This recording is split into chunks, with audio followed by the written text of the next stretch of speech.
الحمد لله رب العالمين والعاقبة للمتقين والصلاة والسلام على سيد الأنبياء والمرسلين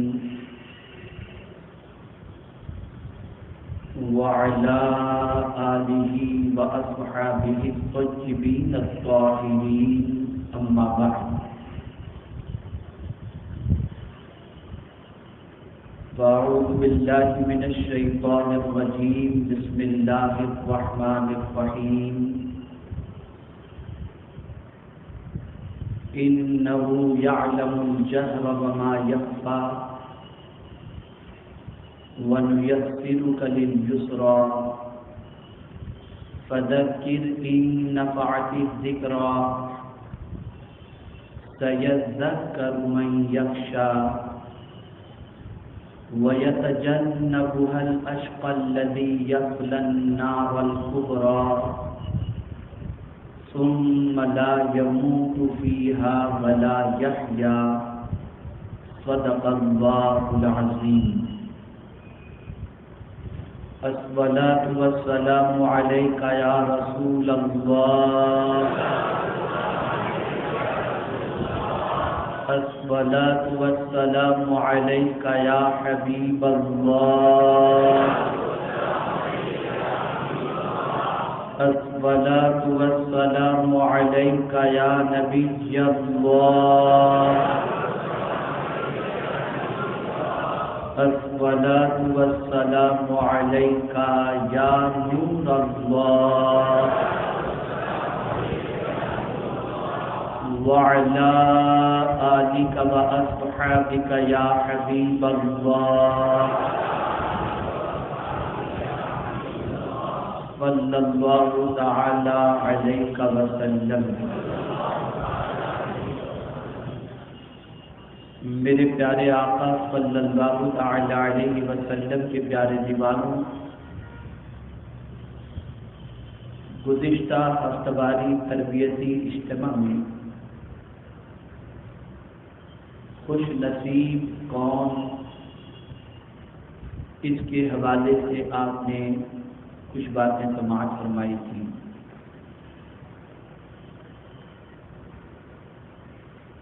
اور آج قرآن مقدس کی روشنی میں بڑا بدبخت اور بڑا بدنصیب کون ہے اس کے حوالے سے گفتگو سماعت فرمائیں.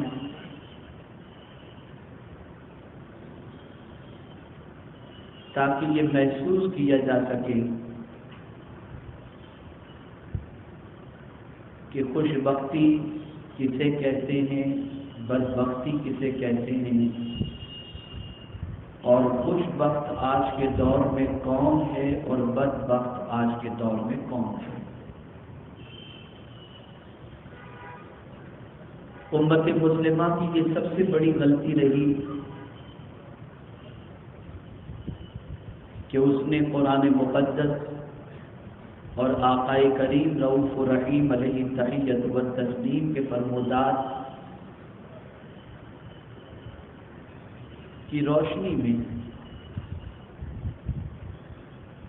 نہ اپنے مستقبل کی انہوں نے فکر کی، نہ اپنے بارے میں جاننے کی کوشش کی، نہ سمجھنے کی کوشش کی. اپنے من سے، اپنی سوچ سے، اپنے خیال سے ہم اپنے آپ کو بہت کچھ سمجھتے ہیں اور بہت کچھ محسوس کرتے ہیں، اور اسی طریقے سے روئے زمین کے بہت سارے انسانوں کے بارے میں بہت کچھ ہماری سوچ ہوتی ہے، بہت کچھ ہماری فکر ہوتی ہے.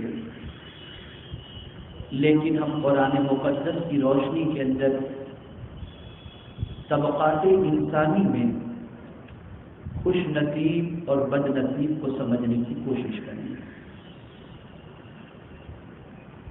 اللہ عز و جل نے ارشاد فرمایا انہ یعلم الجہر وما یخفی، بے شک وہ جانتا ہے ہر کھلے اور چھپے کو۔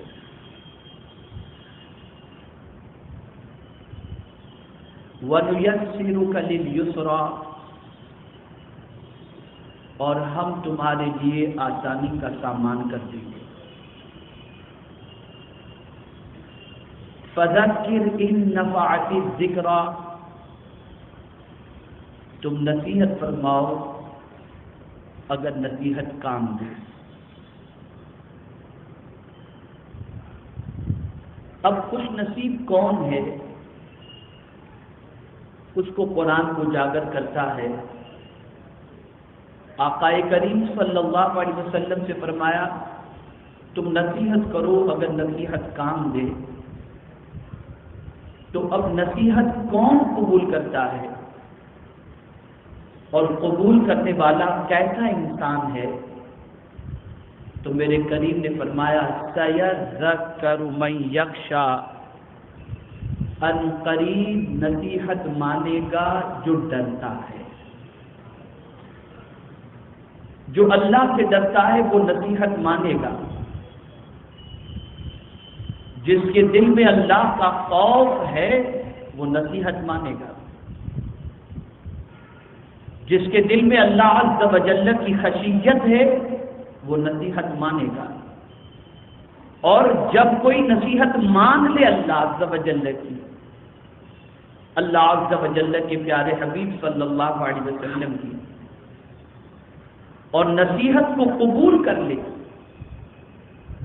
تو کوئی اسے کیسا بھی کیوں نہ کہے، لیکن میرے کریم کے فرمان کی روشنی میں وہ خوش نصیب انسان ہے۔ مثال کے طور پر آج کے دور میں اگر آپ اپنے آپ کو گناہوں سے روکتے ہیں، کسی نے نصیحت کی، آپ نے برائیوں سے رشتہ توڑ دیا، کسی نے نصیحت کی، آپ نماز کے پابند بن گئے، کسی نے نصیحت کی، آپ کے دل میں اللہ کے رسول صلی اللہ علیہ وسلم کی سنتوں پر عمل کا جذبہ پیدا ہوا۔ تو اب اس جذبے کے پیدا ہونے کے بعد اور نصیحت کے قبول کر لینے کے بعد سوسائٹی کے اندر ایک فکر عام کی جا رہی ہے، اور وہ یہ ہے کہ موجودہ دور کے اندر اسلام پر اگر کوئی عمل کرتا ہے تو دنیا اسے ملا، مولوی، بے وقوف، احمق تصور کرتی ہے، بلکہ بہت سارے مقامات پر بے عزتی کا سامنا کسی اور سے نہیں مسلمانوں سے کرنا پڑتا ہے، اور مسلمان اسلام پر عمل کرنے والے کو حقارت کی نظر سے دیکھتا ہے۔ وہ مسلمان جس کے پاس دنیا کا سرمایہ موجود ہے یا اقتدار کی کرسی پر وہ بیٹھا ہے، عمل کرنے والا اور اسلام پر چلنے والا، اس کے دل و دماغ کے اندر سب سے بڑا کم نصیب اور سب سے بڑا بے وقوف ہے۔ تو اے اسلام پر عمل کرنے والوں اور نصیحت قبول کرنے والوں، اگر دنیا تمہیں نصیحت قبول کرنے پر کم نصیب سمجھتی ہو یا بے وقوف سمجھتی ہو، تو دنیا بے وقوف تو ہو سکتی ہے، تم کم نصیب نہیں ہو سکتے، اس لیے کہ نصیحت قبول کرنے والا اللہ کے نزدیک عزت والا ہوا کرتا ہے، وہ خوش نصیب انسان، اس لیے کہ اس کے دل میں اللہ کا ڈر ہے، اور جس کے دل میں اللہ کا ڈر ہو، اللہ عز و جل اسے دنیا میں بھی عزت عطا فرماتا ہے، اور میدان محشر میں تو کیا کہنا، اس کی شان کتنی ارفع و اعلیٰ ہو۔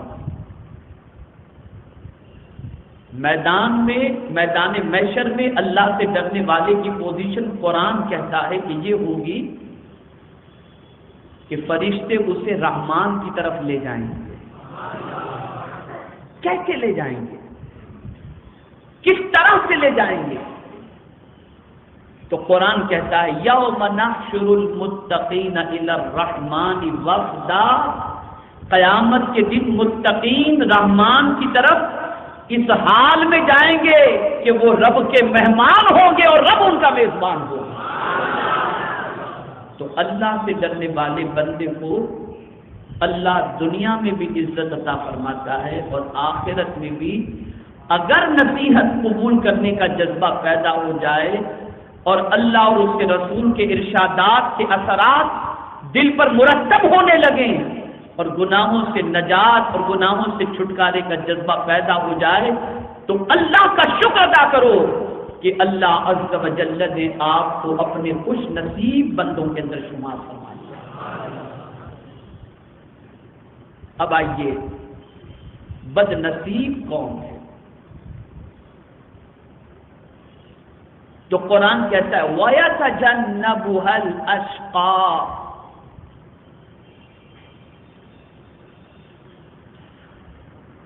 اور اس سے دور رہے گا بڑا بدبخت۔ کس سے دور رہے گا؟ نصیحت قبول کرنے سے۔ خوش نصیب بندہ وہ ہے جو اللہ کے رسول صلی اللہ علیہ وسلم کے فرمان کو اپنے دل میں جگہ دے گا، اور بڑا بدبخت قرآن کی روشنی میں وہ ہے جو نصیحت قبول نہیں کرتا۔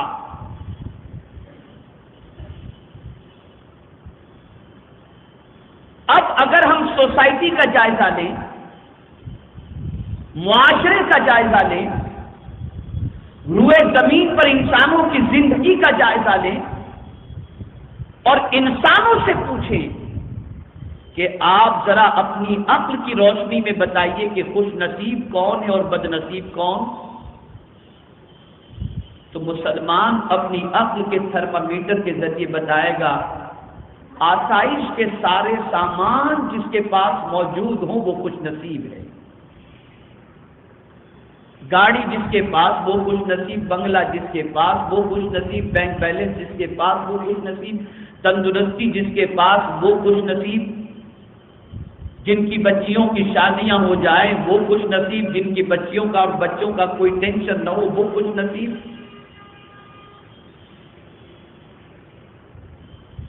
انسان اسے خوش نصیب تصور کرتا ہے، اور اگر پوچھا جائے کہ بد نصیب کون،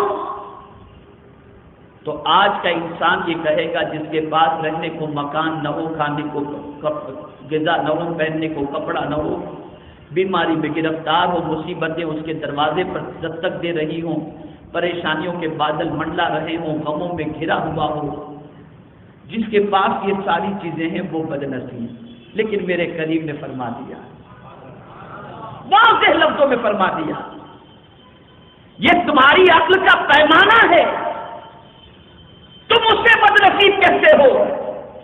لیکن میرا رب فرماتا ہے آؤ میں تمہیں بتاتا ہوں کہ بڑا بدبخت کون ہے، وہ ہے جو اللہ کے رسول کی نصیحت کو قبول نہیں کرتا۔ دولت ہے، نصیحت قبول نہیں کرتا، بد نصیب ہے۔ اقتدار ہے، نصیحت قبول نہیں کرتا، بڑا بد نصیب ہے۔ سرمایہ کی فراوانی ہے، نصیحت قبول نہیں کرتا، بڑا بدبخت ہے، بڑا کم نصیب ہے۔ اور میرے پیارے آقا صلی اللہ تعالی علیہ وسلم کے پیارے دیوانوں، انسانوں کو اللہ نے یہ ہنر نہیں دیا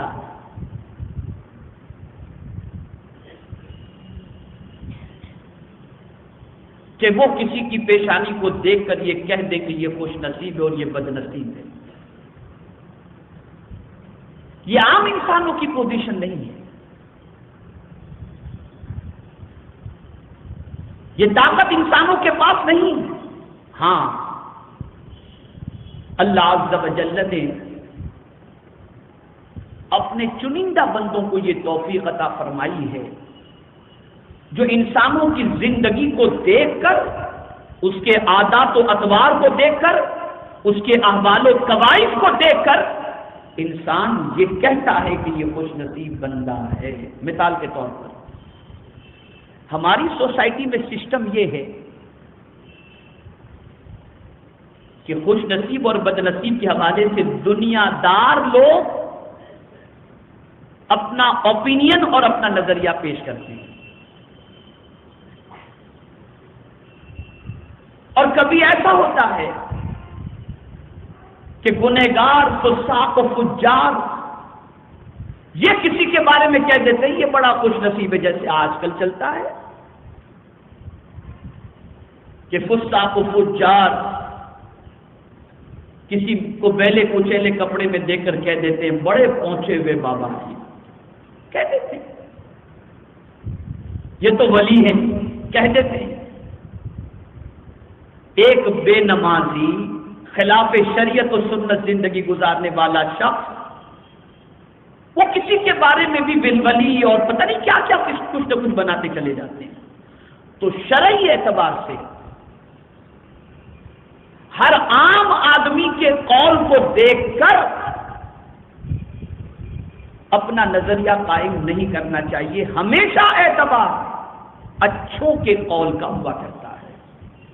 اسی لیے ہم اہل سنت و جماعت پر بہت سارے خرافات کی بنیاد پر اگر کوئی الزام لگاتا ہے، مثال کے طور پر ناچ گانے کو دیکھ کر، ڈھول تاشے کو دیکھ کر، یہ ساری چیزوں کو دیکھ کر اگر کوئی یہ کہے کہ یہ سنی ہیں، یہ دیکھو ان کی عادتیں، یہ ان کا مسلک، یہ ان کا مذہب، تو ان سے یہ پوچھا جائے کوئی پڑھا لکھا سنی عالم بھی یہ کام کرتا ہے؟ اگر نہیں تو جاہل کے کام کو مسلک نہیں کہنا چاہیے۔ مسلک تو وہی ہے کہ جو اللہ کے رسول صلی اللہ تعالی علیہ وسلم کے نیک، اللہ کے رسول صلی اللہ علیہ وسلم کے نیک امتی بتائیں، اور رسول اعظم صلی اللہ تعالی علیہ وسلم کے سچے اور پکے غلام اور اچھے لوگ بتائیں، یہ اصل ہے۔ اسی لیے دیکھیں کہ بسا اوقات ایک ننھا سا بچہ گھر میں پیدا ہوتا ہے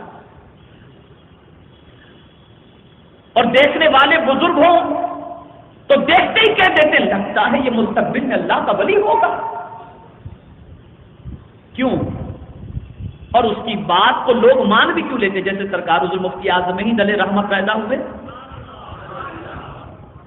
بلکہ ان کی ولادت سے پہلے اعلیٰ حضرت علیہ رحمت و رضوان کو حضرت نوری میاں رحمت اللہ تعالی علیہ نے فرما دیا، اور حد تو یہ ہے کہ 6 مہینے کی عمر میں مرید بھی کر لیا اور خلافت بھی عطا فرما دی، فرما دیا کہ مخلوق کا بڑا کام ان سے ہوگا، مخلوق کی بڑی خدمت کریں گے، اور دنیا نے پھر ماتھے کی آنکھوں سے دیکھا تو یہ اللہ والوں کی نظر ہوا کرتی ہے۔ تو اعتبار جاہلوں کا نہیں ہوتا، پڑھے لکھوں کا ہوا کرتا ہے۔ میں اس کو حدیث کی روشنی میں سمجھاؤں۔ ایک جنازہ گزار رہا تھا، صحابہ کرام علیہم الرضوان نے آقا کریم صلی اللہ علیہ وسلم سے عرض کیا، یا رسول اللہ صلی اللہ تعالی علیہ وسلم، یہ مرنے والا بڑا نیک آدمی تھا۔ آقا کریم صلی اللہ علیہ وسلم نے سنا تو ارشاد فرمایا قد وجبت، بے شک اس پر واجب ہو گئی۔ کچھ دیر گزری، ایک دوسرا جنازہ نکلا، صحابہ کرام علیہ الرضوان نے عرض کیا یا رسول اللہ صلی اللہ تعالی علیہ وسلم، یہ شخص بڑا پاپی اور گنہگار تھا، بڑا برا شخص تھا۔ سرکار صلی اللہ علیہ وسلم نے فرمایا قد وجبت، بے شک اس پر واجب ہو گئی۔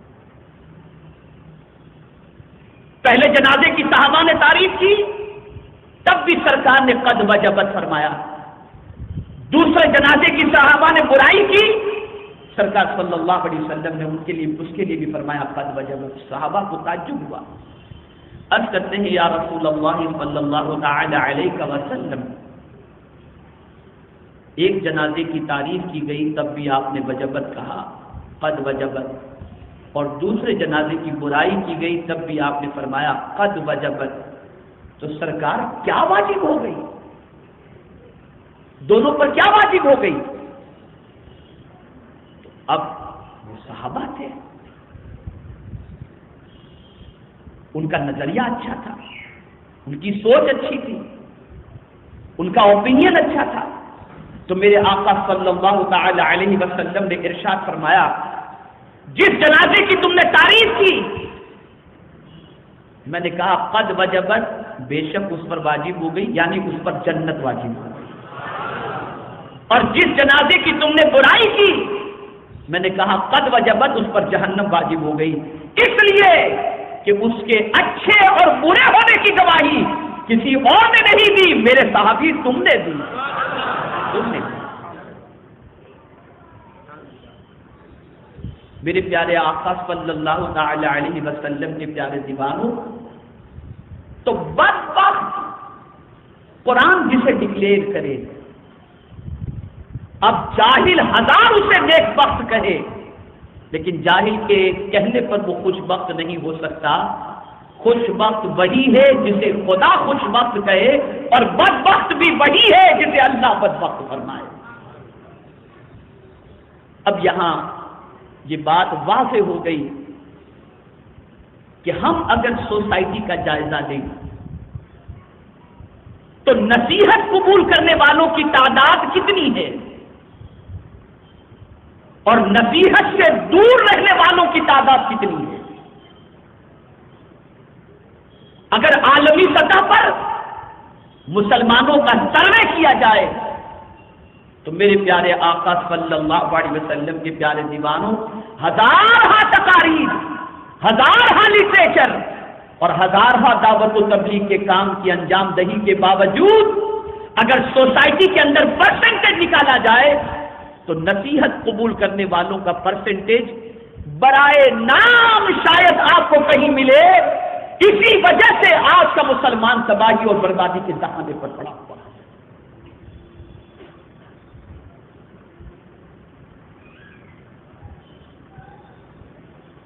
اور جو نصیحت قبول نہیں کرتا وہ خود کو ہزار اچھا سمجھے، لیکن قرآن کی روشنی میں وہ بدبخت ہے، کم نصیب ہے. میرے پیارے آقا صلی اللہ تعالی علیہ وسلم کے پیارے دیوانوں، یہاں لفظ اشقا آیا، سب سے بڑا بدبخت. یہاں پر اس کے شان نزول کے حوالے سے بھی روایت موجود ہے، اور اشقا یعنی سب سے بڑے بدبخت سے مراد ابو جہل کو بھی لیا گیا کہ آقا کریم صلی اللہ تعالی علیہ وسلم نے اسے نصیحت کی، اسلام قبول کرنے کی دعوت دی، لیکن اس نے اسلام قبول نہیں کیا. ولید کے حوالے سے بھی ہے کہ یہاں سب سے بڑے بدبخت سے مراد وہ کافر ہیں جنہوں نے اللہ کے رسول صلی اللہ علیہ وسلم کی دعوت قبول نہیں فرمائی، نصیحت قبول نہیں فرمائی. ایک اور قول بھی ملتا ہے کہ سَيَذَّكَّرُ مَن يَخْشَىٰ، نصیحت قبول کرے گا وہ جس کے دل میں اللہ کا ڈر ہو. تو یخشا سے کون مراد؟ اور وَيَتَجَنَّبُهَا الْأَشْقَىٰ، نصیحت سے دور رہے گا بڑا بدبخت. تو بدبخت سے مراد کون ہے؟ تو اس کے حوالے سے بھی تفسیر روح البیان میں علامہ اسماعیل حقی رحمۃ اللہ تعالی علیہ نے اس کا شان نزول یہ بھی بیان فرمایا. ارشاد فرماتے ہیں ایک منافق کا باغ، اس میں کھجور کے درخت تھے،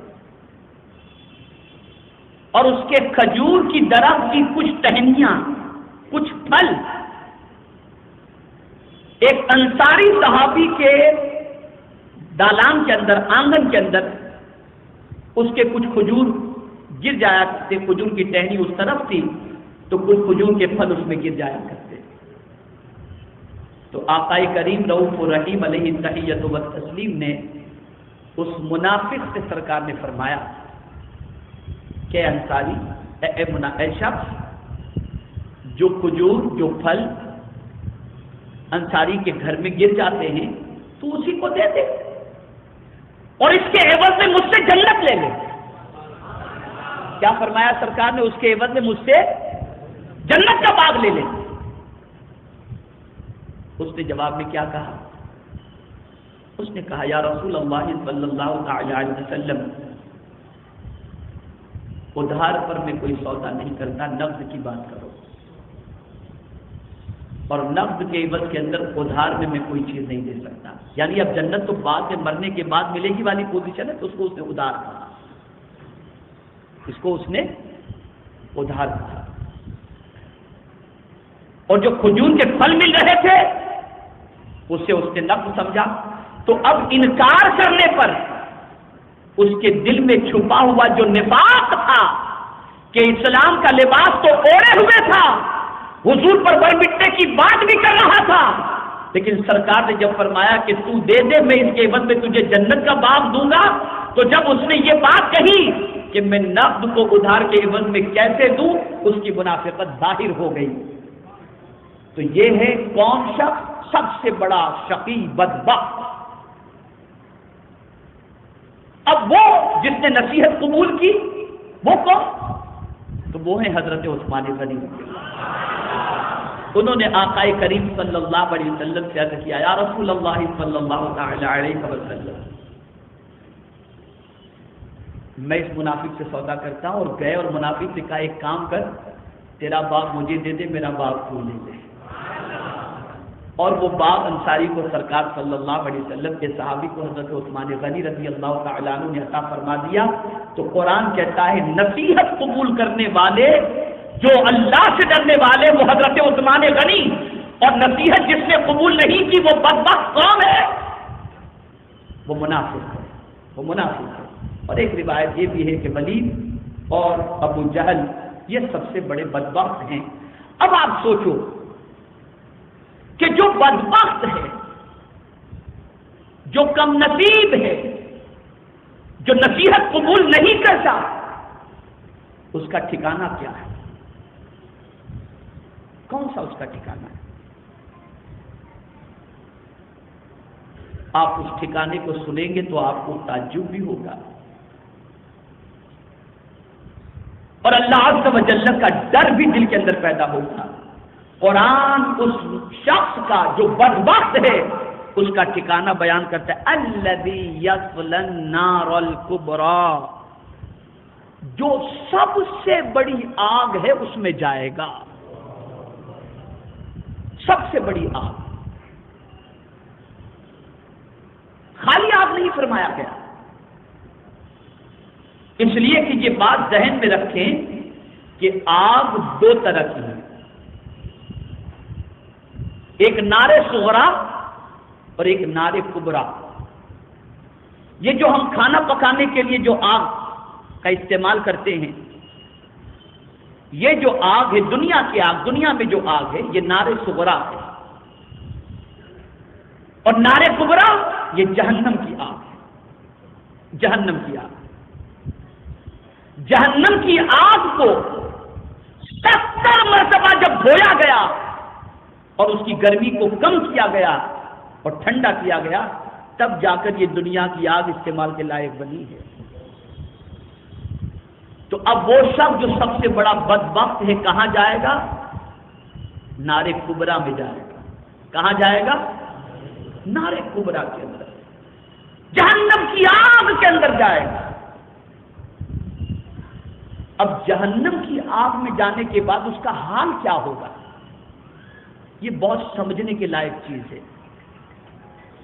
اور اسے آپ اگر اچھی طریقے سے سمجھ گئے تو میرے پیارے آقا صلی اللہ تعالی علیہ وسلم کے پیارے دیوانوں، نصیحت قبول کرنے کا جذبہ ضرور بالضرور انشاءاللہ دل میں پیدا ہوگا. اب قرآن کہتا ہے ثم لا يموت فيها ولا يحيا. اب اس آگ میں جانے کے بعد جو سب سے بڑا شقی ہے، بدبخت ہے، جب آگ میں ڈالا جائے گا تو اب اس آگ میں جانے کے بعد اس کی پوزیشن ہوگی ثم لا يموت فيها ولا يحيا. پھر اس میں نہ مرے کہ راحت پائے اور نہ جیے. یعنی اب اس آگ کے اندر جب ڈالا جائے گا تو نہ اس آگ میں جانے کے بعد وہ مرے گا اور نہ جیے گا، اس کی پوزیشن نہیں ہوگی۔ اس لیے کہ موت تو میرے پیارے آقا صلی اللہ تعالی علیہ وسلم کے پیارے دیوانوں ذبح کر دی گئی ہوگی، اور موت جب ذبح کر دی گئی ہوگی تو اس کے بعد تو پھر کسی کو موت آنا ہی نہیں ہے، لیکن اس کی زندگی کیسی ہوگی، وہ جہنم کی آگ میں کس پوزیشن میں ہوگا؟ تو قرآن کہتا ہے کہ پھر اس میں مرے گا بھی نہیں اور نہ جیے گا۔ یعنی ہوتا کیا ہے کہ آدمی جب تکلیف میں گرفتار ہو جائے اور تکلیف شدید ہو جائے تو آدمی کیا کہتا ہے، یار کوئی تو ہو، یا تو موت آ جائے کہ جان چھوٹے، ٹینشن ختم، ایک بار موت آ جائے کہ اس پریشانی سے چھٹکارا تو ملے۔ جب آدمی بہت تکلیف میں ہوتا ہے اور تکلیف اتنی شدید ہو جائے کہ برداشت کے لائق نہ ہو تو آدمی کہتا ہے یار اس سے تو موت اچھی، مر جائے، ٹینشن ختم ہو۔ میرا مولا فرماتا ہے جہنم کے اندر جب ڈالا جائے گا تو جلتا ہوگا لیکن وہاں موت بھی نہیں آئے گی، موت بھی نہیں آئے گی۔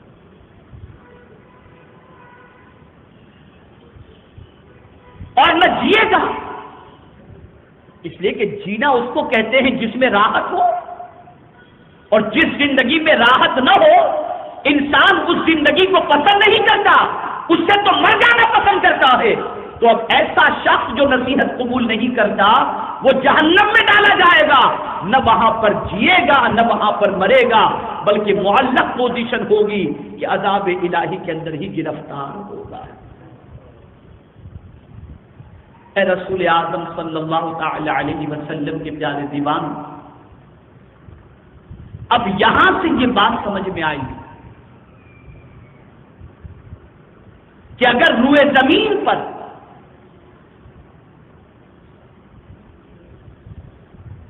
اللہ عز و جل نے ہمیں زندگی عطا فرمائی ہے تو جب بھی اللہ اور اس کے رسول جل جلالہ وصلی اللہ علیہ وسلم کے گلشاہ غلامان رسول جب بھی قرآن و حدیث کی کوئی بات پیش کریں تو اس کا اثر اپنے دل میں قبول کرنے کی کوشش ہی صرف مت کرو، بلکہ اس سے نصیحت حاصل کر کے اس پر عمل کرنے کی کوشش کرو۔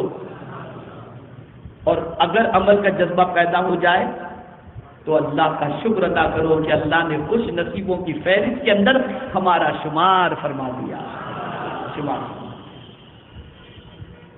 اور اگر دل اتنا سخت ہو جائے کہ نصیحت سن کر بھی جیسے تھے ویسے ہی، نصیحت سن کر کے بھی زندگی میں کوئی تبدیلی پیدا نہ ہو، کوئی چینجز پیدا نہ ہو، کوئی انقلاب پیدا نہ ہو، اور وہی برائیاں، وہی بد کرداریاں، وہی خرافات، وہی بے حیائیاں، اگر یہی زندگی میں ساری چیزیں ہیں تو یاد رکھو سب کچھ ہونے کے باوجود بھی قرآن کی روشنی میں وہ انسان سب سے بڑا بدبخت ہے، سب سے بڑا بدبخت۔ اب یہاں پر میں خاص طور پر بدبختوں کی علامات، بدبختوں کی علامات علامہ اسماعیل حقی رحمت اللہ تعالی علیہ نے تفسیر روح البیان میں جو بندہ کم نصیب ہے اس کے حوالے سے فرماتے ہیں کہ دانشوروں نے کم نصیب بندوں کی 8 علاماتیں بیان فرمائی، 8 علامات بیان فرمائی۔ کتنی علامتیں؟ بولیے، سن لو۔ پہلی علامت بکثرت عقل، خوب کھانا، خوب کھانا۔ آپ سوچیں گے کھانا اور یہ کم نصیب کی علامت؟ تو یہاں فرمایا گیا بکثرت عقل،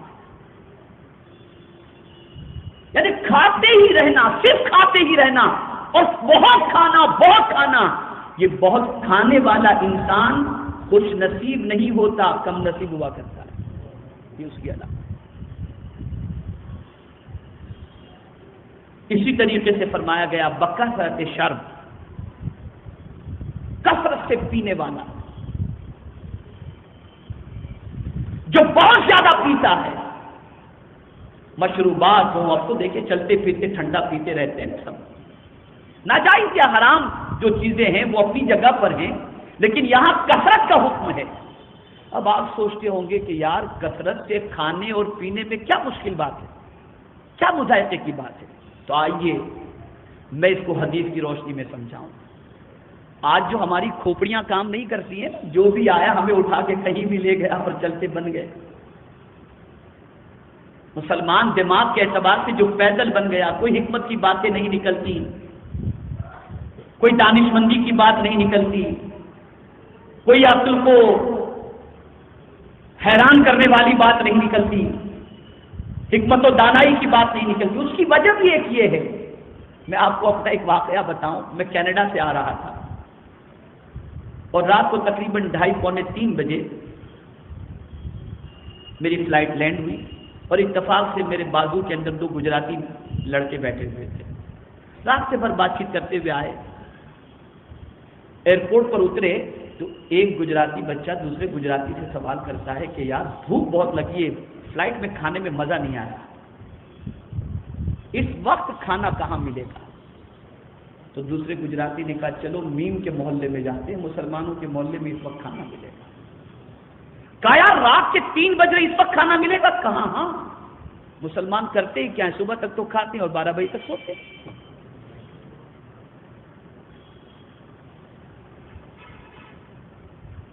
ہے یہ سچ یا غلط؟ کہاں سے عقل مند ہمارے اندر پیدا ہوں گے، کہاں سے ہوں گے مجھے بتائیے؟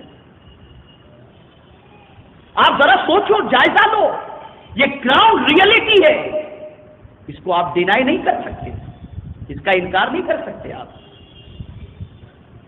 پڑھے لکھوں کے محلے میں چلے جائیے، اغیار کے محلے میں چلے جائیے، سناٹا رات کو 10 بجے کے بعد، اور مسلم محلے میں چلے جائیے، رات ایسا لگتا ہے جیسے دن ہو۔ یہ ہے تو کم نصیب ہیں، اس کی علامت ہے یہ۔ اور اب حدیث کی روشنی میں سمجھا دوں، زیادہ کھانا اور زیادہ پینا یہ کتنا مضر ہے، کتنا نقصان دہ ہے۔ آقا کریم صلی اللہ علیہ وسلم نے فرمایا لا تمیت القلوب بکثرت الطعام والشراب فإن القلب كالزرع يموت إذا كثر عليه الماء او كما قال۔ آقا کریم صلی اللہ علیہ وسلم نے فرمایا زیادہ کھا پی کر اپنے دل کو مردہ مت کرو۔ اور پھر مثال دی حضور نے، دل بھی ایک کھیتی کی طرح ہے کہ کھیتی میں زیادہ پانی چلا جائے تو کھیتی مردہ ہو جاتی ہے، ایسے ہی زیادہ کھاؤ گے پیو گے تو دل بھی مردہ ہو جائے گا۔ ہو گیا نا مردہ، ایسا مردہ ہو گیا کہ اب کیا ہوگا، الیکشن میں کون آئے گا، جیئیں گے کہ مر جائیں گے کہ مار ڈالیں گے کہ کیا ہوگا، چل رہا ہے یہ دل مردہ ہو، یہ کیفیت ہو۔ تو کم نصیبی کی ایک علامت یہ بھی ہے کہ زیادہ کھانا اور زیادہ پینا، یہ 2 چیزیں ہوئی۔ اب تیسری علامت زیادہ سونا۔ یہ ساری چیزیں ڈھونڈ لو سوسائٹی کے اندر، کہیں پریشان ہونے کی ضرورت نہیں ہے، آپ ڈھونڈ لیجئے مسلم امت کے اندر، مسلم سوسائٹی کے اندر زیادہ سونا۔ اور چوتھی چیز گناہ پر اصرار، یعنی گناہ کرنا اور پھر اس کے بعد جو ہے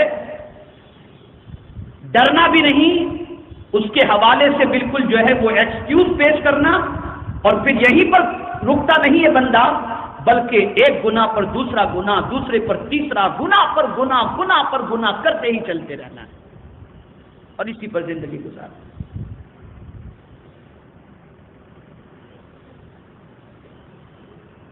پانچویں چیز قساوت قلب، سخت دل، رحم نام کی کوئی چیز ہی نہیں،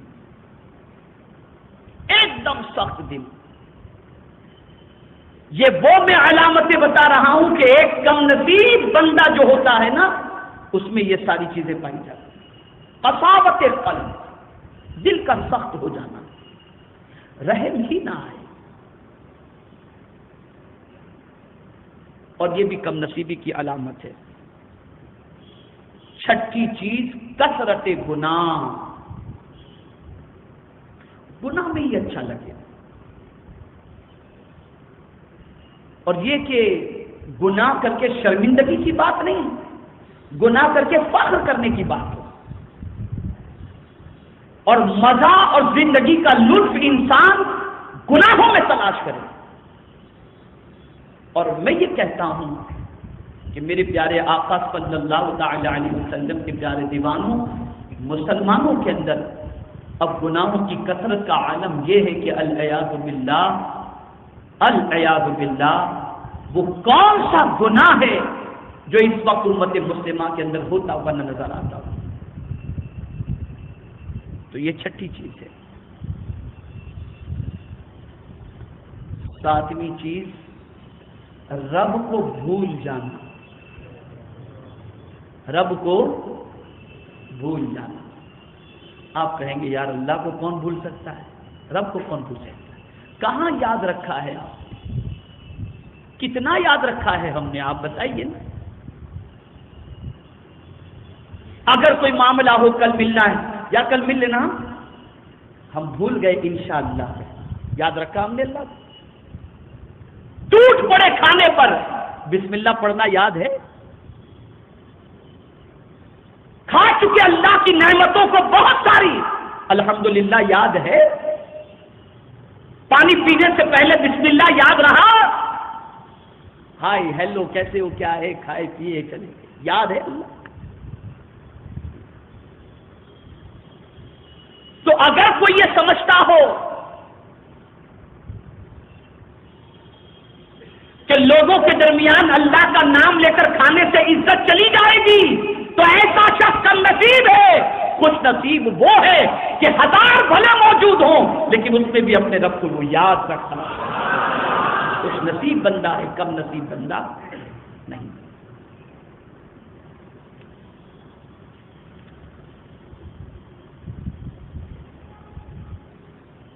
اور آٹھویں بات، بادشاہ سرکش کے سامنے ہر وقت خوشامد اور چاپلوسی میں رہنا۔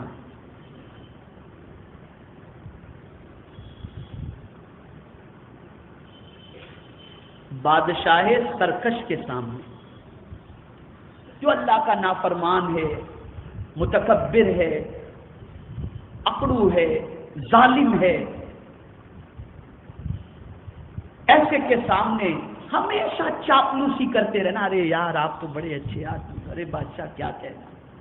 اگر کسی کو ایسی نوکری ملتی ہے کہ سرکش بادشاہ کی چاپلوسی کے اندر، اس کو آج کے دور میں آپ یوں سمجھ لیں کہ اقتدار کی کرسی پر بیٹھے ہوئے ظالم حکمرانوں کی چاپلوسی کا کام اگر کسی کو ملتا ہے اور وہ یہ کر رہا ہے تو وہ یہ نہ سمجھے اپنے تو بارے نیارے ہو جائیں گے، نہیں، فرمایا گیا تو کم نصیب بندہ ہے۔